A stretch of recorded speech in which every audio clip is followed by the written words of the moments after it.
March 4 ഈ തീയതിയിൽ തിരുസഭ അനുസ്മരിക്കുന്ന വിശുദ്ധർ: വിശുദ്ധ കാസിമീർ, വിശുദ്ധ ലൂഷിയൂസ് മാർപ്പാപ്പ, വിശുദ്ധ അഡ്രിയനും കൂട്ടരും, വിശുദ്ധ അഗാത്തോഡോറൂസ്, വിശുദ്ധ ബാസിൽ, വിശുദ്ധ എവുജീൻ, വിശുദ്ധ എൽപീഡിയൂസ്, വിശുദ്ധ എദേരിയൂസ്, വിശുദ്ധ ക്യാപിറ്റോ, വിശുദ്ധ എഫ്രൈം, വിശുദ്ധ നെസ്റ്റോർ, വിശുദ്ധ അർക്കേഡിയൂസ്, വിശുദ്ധ ബാസിനൂസ്. വിശുദ്ധ കാസിമീർ 1458 1483 കാലഘട്ടത്തിലാണ് വിശുദ്ധ കാസിമീർ ജീവിച്ചിരുന്നത്. പോളണ്ടിലെ രാജാവായിരുന്ന കാസിമീർ തൃതീയൻ്റെയും ഓസ്ട്രിയയിലെ എലിസബത്ത് രാജകുമാരിയുടെയും 13 മക്കളിൽ മൂന്നാമത്തെ ആളാണ് കാസിമീർ രാജകുമാരൻ. 1458 ഒക്ടോബർ 5-ാം തീയതിയാണ് അദ്ദേഹം ജനിച്ചത്.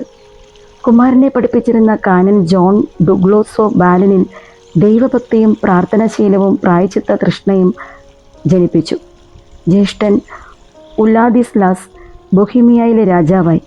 അനുജൻ ജോൺ ആൽബർട്ട് പോളണ്ടിൽ പിതാവിൻ്റെ പിൻഗാമിയായി വാണു. കാസിമീർ തൻ്റെ പ്രശസ്ത ഗുരുവിനെ അനുകരിച്ച് യൗവന കുസുമം ദൈവസ്തുതിക്കായി കാഴ്ചവെച്ചു. കൊട്ടാരത്തിലെ സുഖജീവിതം പരിത്യജിച്ച് പ്രാർത്ഥനയിലും പ്രായശ്ചിത്തത്തിലും കാസിമീർ ആനന്ദം കൊണ്ടു.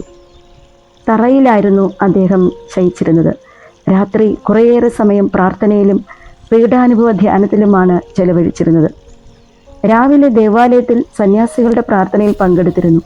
പീഡാനുഭവ ധ്യാനം അദ്ദേഹത്തിൻ്റെ കണ്ണുകളെ നനയ്ക്കുക പതിവായിരുന്നു. ബലിപീഠത്തിലെ കൂദാശയോടുണ്ടായിരുന്ന കാസിമീറിൻ്റെ ഭക്തിയും ബഹുമാനവും അതിരറ്റതായിരുന്നു. ദൈവമാതാവിനോടുള്ള അദ്ദേഹത്തിൻ്റെ ഭക്തി അന്യാദൃശ്യമായിരുന്നു. കാസിമീറിൻ്റെ നാമത്തിൽ കാണുന്ന ദൈവമാതൃ കീർത്തനം എന്നും അദ്ദേഹം ആലപിക്കുമായിരുന്നു. 15-ാമത്തെ വയസ്സിൽ ഹംഗറിയിലേക്ക് ഒരു സൈന്യത്തെ നയിച്ചിരുന്നെങ്കിലും സമരം ചെയ്ത് രാജസ്ഥാനം നേടാതെ മടങ്ങിപ്പോരുകയാണ് ചെയ്തത്. പിതാവിനത് ഇഷ്ടമാകാത്തതിനാൽ കാസിമീർ ഉടനടി ക്രാക്കോവിലേക്ക് മടങ്ങാതെ ഡോബ്സ്കിയിൽ താമസിച്ചു. പ്രായശ്ചിത്തം അനുഷ്ഠിക്കുകയാണ് ചെയ്തത്. പല വിവാഹ ആലോചനകളുണ്ടായെങ്കിലും അദ്ദേഹം ബ്രഹ്മചാരിയായി തന്നെ തുടർന്നു.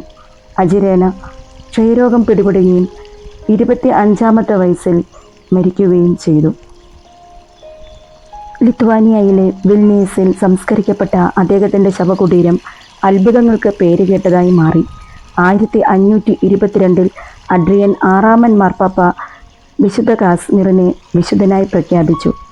കാസിമീർ സെൻറ്റ് ജോൺസ് നൈറ്റ്സിൻ്റെ രക്ഷാധികാരി കൂടിയാണ്.